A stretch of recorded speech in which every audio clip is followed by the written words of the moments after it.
Hello movie lovers. അപ്പോൾ കഴിഞ്ഞ ദിവസം ഞാൻ ബാലൻ എന്ന മൂവി കണ്ടു, ദ ബോയ്. ഇതിനെപ്പറ്റി ഒരുപാട് അഭിപ്രായങ്ങൾ പലർക്കും ഉണ്ട്. അമ്മയാണ് വില്ലൻ, അതല്ലെങ്കിൽ അമ്മ ക്രൂരതയാണ് മകനോട് ചെയ്യുന്നത്, അതുപോലെ അങ്ങനെ ഒരുപാട് എന്താ പറയുക അഭിപ്രായങ്ങളുണ്ട്. ഇതിനകത്ത് എനിക്ക് മനസ്സിലായ കുറച്ച് കാര്യങ്ങൾ ഞാൻ പറയാമെന്ന് വിചാരിച്ചു. പടത്തിനെ പറ്റി ഓൾ ഓവർ പറയാന്നുണ്ടെങ്കിൽ പടം എല്ലാ വിധത്തിലും അടിപൊളിയാണ്. അഭിനയിച്ചവർ, അഭിനയം, മ്യൂസിക്, പിന്നെ കളർ ഗ്രേഡിങ്, പശ്ചാത്തലം, വളരെ ഭംഗിയായിട്ടാണ് പടം എടുത്ത് വെച്ചിരിക്കുന്നത്, പറയാതിരിക്കാൻ പറ്റില്ല. പിന്നെ ഈ പടം നമുക്ക് തരുന്നൊരു ഹൈ ഉണ്ട്, അത് വേറെ ലെവലാണ്. അതിനെപ്പറ്റി പറയുകയാണെങ്കിൽ എങ്ങനെ പറയണം എന്ന് എനിക്ക് ശരിക്കും അറിയില്ല. നമ്മളിപ്പോൾ അമ്മയും മകനും അവർ തമ്മിലുള്ള ബോണ്ടാണ് മെയിനായിട്ട് പടത്തിൽ പറഞ്ഞുകൊണ്ടിരിക്കുന്നത്. ഇതിനകത്ത് അമ്മ പല സമയങ്ങളിലായിട്ട് തൻ്റെ ഐഡൻറ്റിറ്റി ഫേക്ക് ചെയ്താണ് ഇതിനകത്ത് ജീവിച്ചു പോകുന്നത്. ഇങ്ങനെ ഐഡൻറ്റിറ്റി ഫേക്ക് ചെയ്ത് പോകുന്ന തൻ്റെ ജീവിതത്തിൻ്റെ ഇടയിൽ ആ കൊച്ചിൻ്റെ ജീവിതം എങ്ങും ഇല്ലാതെ നഷ്ടപ്പെട്ടു പോവുക. ആ കൊച്ചിൻ്റെ ബാല്യം ശരിക്കും നഷ്ടപ്പെട്ടു പോവുകയാണ് പടത്തിൽ സംഭവിക്കുന്നത്. ഇതാണ് പടം എക്സ്പ്ലെയിൻ ചെയ്യുന്നത്. പക്ഷേ ഒരു വിധത്തിൽ നോക്കുമ്പോൾ ആ അമ്മയ്ക്ക് മകനോട് ഭയങ്കര സ്നേഹമാണ്. ആ അമ്മയ്ക്ക് ആ മകന് പഠിപ്പിക്കണം എന്നുണ്ട്, വലിയ നിലയിൽ എത്തിക്കണം എന്നൊക്കെ പടത്തിൽ നമുക്ക് എവിടെയും കാണാൻ കഴിയും. പക്ഷേ അമ്മ ഐഡൻറ്റിറ്റി ഫേക്ക് ചെയ്ത് പോകുന്നതുകൊണ്ട് തന്നെ എവിടെയും തന്നെ തൻ്റെ അമ്മയ്ക്ക് കൺസിസ്റ്റൻ്റ് ആയിട്ട് നിലനിൽക്കാൻ കഴിയുന്നില്ല. ഒരു സാഹചര്യത്തിലും തന്നെ കൺസിസ്റ്റൻ്റ് ആയി നിലനിൽക്കാൻ കഴിയുന്നില്ല. അപ്പോൾ പലരും പറയുന്നത് ഇത് അമ്മയുടെ സ്വാർത്ഥ താല്പര്യം കൊണ്ട് ചെയ്യുന്നതാണ്, തൻ്റെ മകൻ്റെ ഭാവിനെ പറ്റി ചിന്തിക്കുന്നില്ല. ഞാനും പടത്തിൽ പലപ്പോഴും ചിന്തിച്ചു, എല്ലാം ഇട്ടെറിഞ്ഞിട്ട് എവിടെയെങ്കിലും ഒരു സ്ഥലത്ത് കൺസിസ്റ്റൻ്റ് ആയി നിൽക്കുക, എന്ത് വന്നാലും അതിനെ നേരിടുക എന്ന നിലയിൽ നിൽക്കുക എന്ന് വിചാരിക്കുന്നുണ്ട്. അങ്ങനെ നിന്നൂടെ? ഈ കൊച്ചിൻ്റെ ജീവിതം എന്തിനാണ് വെറുതെ ഇങ്ങനെ തകരാറിലാക്കുന്നത്, ഇങ്ങനെ നശിപ്പിക്കുന്നത് എന്നൊക്കെ നമുക്ക് അമ്മേനോട് ഒരു തോന്നൽ എവിടെയോ ഉണ്ടോ. ഈ അമ്മ ചെയ്യുന്നത് പൊട്ടത്തരമാണല്ലോ, മണ്ടത്തരമാണല്ലോ എന്നൊക്കെ തോന്നും. പക്ഷേ എനിക്ക് തോന്നി വേറൊരു കാര്യം, ഈ അമ്മ ജയിലിൽ നിന്ന് ഇറങ്ങിയ പാടും ആദ്യം ഒരു ഐഡൻറ്റിറ്റി ഫേക്ക് ചെയ്യും.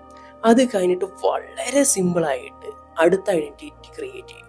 അത് കഴിഞ്ഞ് അത് ഫേക്ക് ചെയ്ത് വീണ്ടും അടുത്ത ഐഡൻറ്റിറ്റി ക്രിയേറ്റ് ചെയ്യും.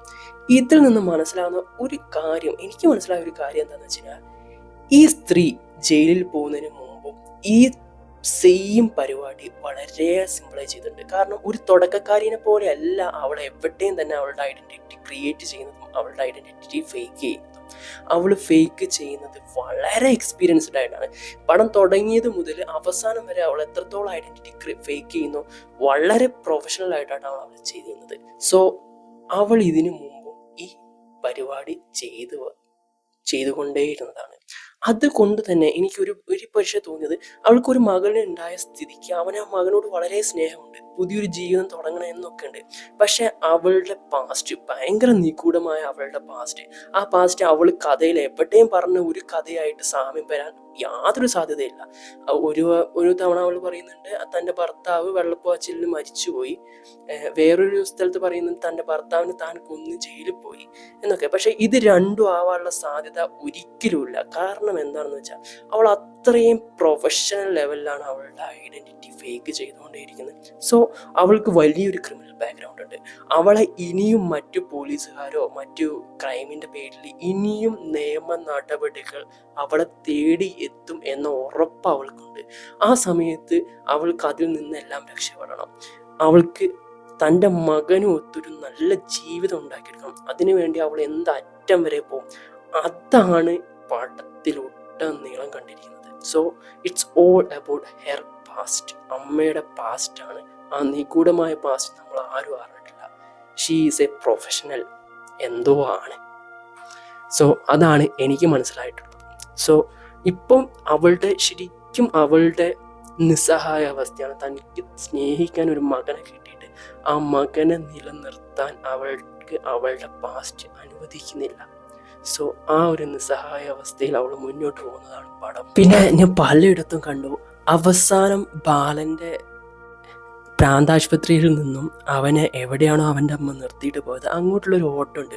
അത് തന്ന ഹൈ വേറെ ഹൈ ആണ് എന്നൊക്കെ പറഞ്ഞിട്ട് പലയിടങ്ങളിലും ഞാൻ കണ്ടു. പക്ഷേ എനിക്ക് അതിലും കൂടുതലായിട്ട് ഫീൽ ചെയ്തൊരു ഹൈ ഏതാണെന്ന് വെച്ച് കഴിഞ്ഞാൽ, അവൻ നഷ്ടപ്പെട്ട് കഴിഞ്ഞിട്ട് അവൻ കുറേ കാലങ്ങൾക്ക് ശേഷം, ഏകദേശം 6 കൊല്ലത്തിന് ശേഷം അവൻ ആ സ്റ്റാച്യു കണ്ട് ആ സ്ഥലത്ത് ഇറങ്ങിയിട്ട് അവൻ അവൻ്റെ വീട്ടിൽ വീട്ടിലേക്ക് നടന്നു, അവൻ്റെ വീടല്ല, അവൻ നിന്നിരുന്ന ആ ഒരു വീട്ടിലേക്ക് നടന്നൊരു പോക്കുണ്ട്.